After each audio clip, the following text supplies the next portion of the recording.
Hi, welcome to the Shelly Studio. Today I am showing you another accordion book I made. This one I used an old masterboard that I had created with scraps, and then I just cut it up into an accordion fold and turned it into a little book. It's got a quote from a book, a paragraph I cut out of a book, and it says, Lesson 8, never think life is not worth living or that you cannot make a difference. Never give up. I do not care how hard it gets,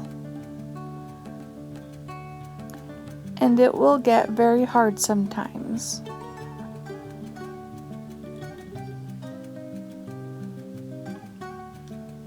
An old proverb reminds us